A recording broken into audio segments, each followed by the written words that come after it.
In today's lecture, we will understand the civil responsibility of mentally ill person. In total, there are 6 civil responsibilities of a mentally ill person. So हम सबको एक एक करके detail में देखेंगे. मैंने अपना कंटेंट नारायण रेड्डी की बुक से लिया है and I have highlighted the important points. So हम काफ़ी फास्ट गो थ्रू करेंगे. पहला है management of property and affairs of mentally ill person. Mentally ill person के पास जो भी प्रॉपर्टी है उसको हैंडल कौन करेगा. सो अगर एक मेंटली इल का कोई भी रिलेटिव या फ्रेंड कोर्ट में ये एप्लीकेशन डालता है दैट उसका फ्रेंड मेंटली इल है, देन कोर्ट एक इंक्वायरी करेगी to check if the person is incapable of managing his property and affairs. जो मेडिकल एविडेंस आएगा वो एक सर्टिफिकेट के फॉर्म में आएगा which should state that unsoundness of mind is of such a degree that वो अपनी चीज़ों को मैनेज नहीं कर सकता है. अगर कोई भी डाउट हो देन हमें सैनिटी की तरफ प्रेफरेंस देनी है. इफ ऑन इंक्वायरी अगर ये पता लगता है कि वो इनकेपेबल है देन एक मैनेजर को अपॉइंट किया जाता है who will look after his property granting him the necessary power. उसके पास ये पावर रहेगी कि वो सेल या डिस्पोजल ऑफ द प्रॉपर्टी कर सके for the payment of his debts and expenses. और कोर्ट एक सेकेंड इंक्वायरी भी जाहिर कर सकती है अगर ये रिपोर्ट किया जाता है कि वो मेंटली इल पर्सन अब ठीक हो चुका है, unsoundness of mind had seized.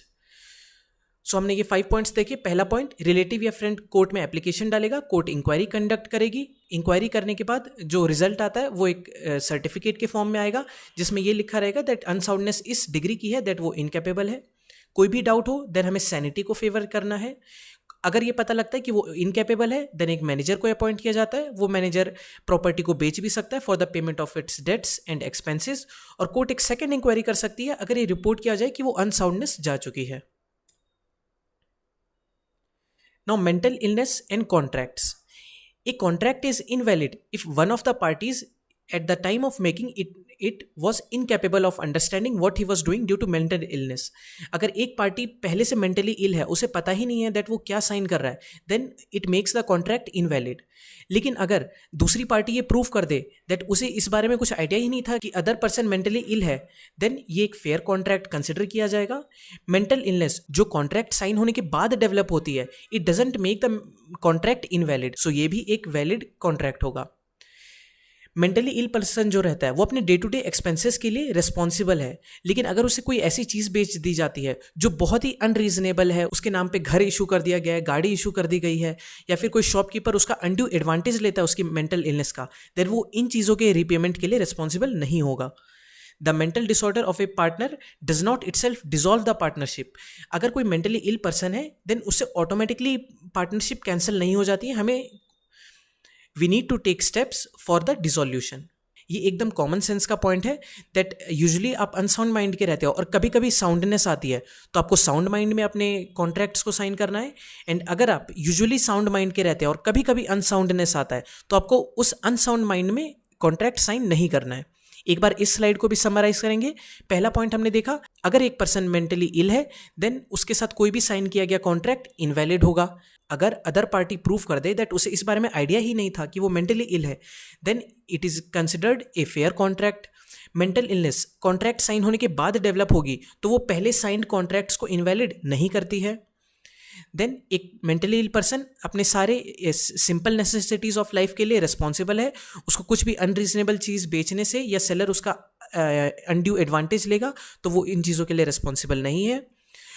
Mental illness develop होने के बाद जो पुराने कॉन्ट्रैक्ट्स होते हैं वो अपने आप डिसॉल्व नहीं होंगे, आपको स्टेप्स लेने पड़ेंगे फॉर द डिसॉल्यूशन. और आपको सिर्फ साउंड माइंड में कॉन्ट्रैक्ट्स को साइन करना है. अनसाउंडनेस के टाइम पे you have to avoid it. Mental illness and marriage contract. A marriage is considered invalid if at the time of marriage either party is incapable of giving valid consent. अगर कोई भी party mentally ill है और वो valid consent नहीं दे सकती है तो marriage null and void consider किया जाएगा. Though capable of giving valid consent has been suffering from such a kind or degree of mental disorder as to be unfit. अगर किसी को पहले से डिजीज है जो उसे अनफिट कर देती है मैरिज के लिए तो वो भी मैरिज इनवैलिड कंसिडर किया जाएगा. एंड अगर किसी को रेकरेंट अटैक्स होते हैं मेंटल इलनेस के या फिर एपिलेप्सी के तो वो भी इनवैलिड मैरिज होगा. सो 3 पॉइंट्स हमने देखे. पहला केस पहले से मेंटल इलनेस है, दूसरा मेंटल डिसऑर्डर इस लेवल की है कि वो अनफिट है, एंड तीसरा उसे रेकरेंट अटैक्स आते हैं एपिलेप्सी या फिर अनसाउंडनेस ऑफ माइंड के. Then the competence of mentally ill person to be a witness. Now एक मेंटली इल पर्सन क्या विटनेस बन सकता है कोर्ट में, ये हम देखेंगे। एक mentally ill person during the period of lunacy या ल्यूसिड इंटरवल वो सारी चीजों को समझ सकता है, तो ये उसे एक वैलिड विटनेस के रूप में प्रेजेंट करती है। Now if a person of unsound mind who suffers from delusions but is able to tell what he has seen, अगर कोई पर्सन डिल्यूजन से सफर कर रहा है और वो ये बता पा रहा है कि उसने क्या क्या देखा, वो ओथ के मीनिंग को समझ पा रहा है, he is competent to give evidence, वो कॉम्पिटेंट होगा। A mentally ill person is competent to give evidence during the period of lucid interval, क्योंकि ल्यूसिड इंटरवल में उसकी सैनिटी प्रेजेंट रहती है। Now consent and mental illness. Consent to certain acts like sexual intercourse or hurt is not valid, अगर उसे इस बारे में पता ही नहीं है, if he doesn't understand the nature and consequences of that act, तो वो उस कंसेंट को इनवैलिड कर देती है।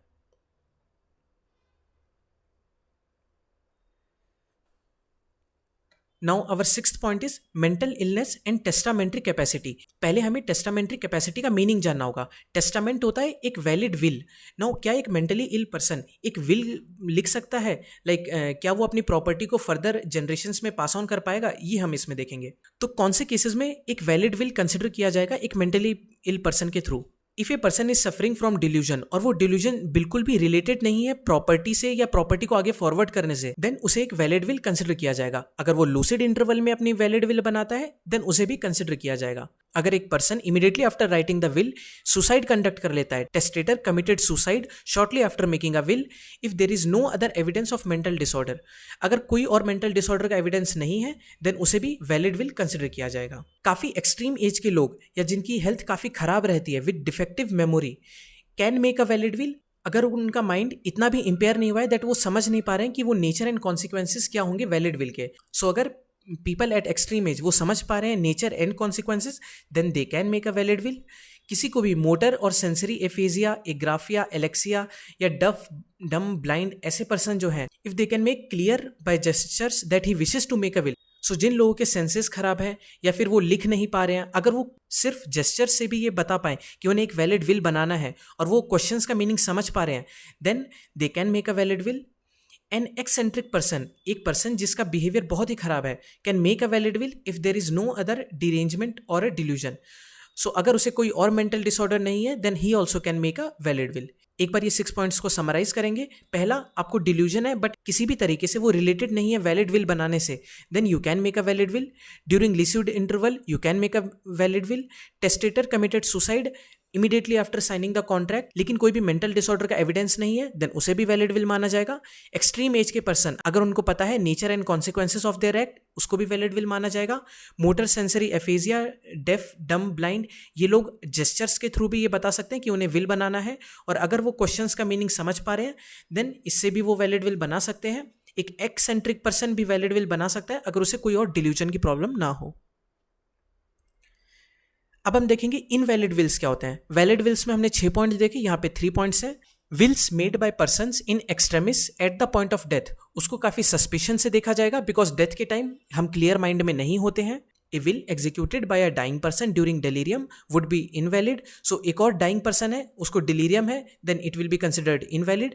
पार्शियल ड्रंकनेस में कोई भी विल लिखी गई हो उसे वैलिड ही माना जाता है unless there is a loss of reasoning power.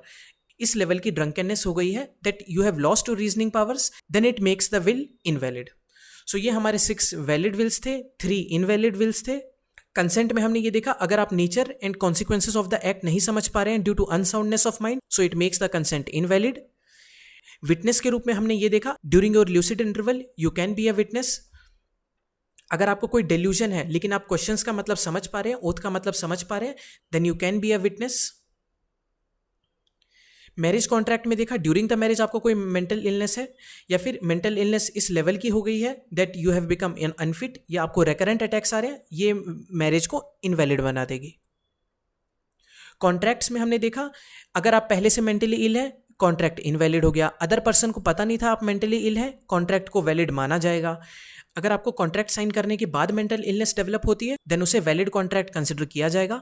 आप सारे सिंपल नेसेसिटीज ऑफ लाइफ के लिए रिस्पॉन्सिबल हैं, लेकिन अगर आपका कोई अनड्यू एडवांटेज लेता है या अनरीजनेबल चीज बेच देता है then you are not responsible. कोई भी कॉन्ट्रैक्ट इमीडिएटली इनवैलिड नहीं हो जाता है, उसके लिए कुछ प्रोसीजर्स को फॉलो करना होगा फॉर द डिसोल्यूशन। आपको सिर्फ साउंड माइंड में कॉन्ट्रैक्ट्स को साइन करना है। मैनेजमेंट ऑफ प्रॉपर्टी में देखा, रिलेटिव इन्फॉर्म करेगा कोर्ट को, कोर्ट इंक्वायरी दर्ज करेगा, इंक्वायरी के रिपोर्ट में एक सर्टिफिकेट आता है जो साउंडनेस या अनसाउंडनेस को फेवर करेगा। इन केस ऑफ डाउट आपको सैनिटी को फेवर करना है। एक मैनेजर को अपॉइंट किया जाता है जो आपकी प्रॉपर्टी को लुक आफ्टर करेगा। डेट के पेमेंट के लिए वो उसे सेल कर सकता है, और एक सेकेंड इंक्वायरी स्टार्ट की जाएगी अगर ये रिपोर्ट किया जाता है that you have become sound. So ये हमारे 6 civil responsibilities of mentally ill person थे। Thank you for watching.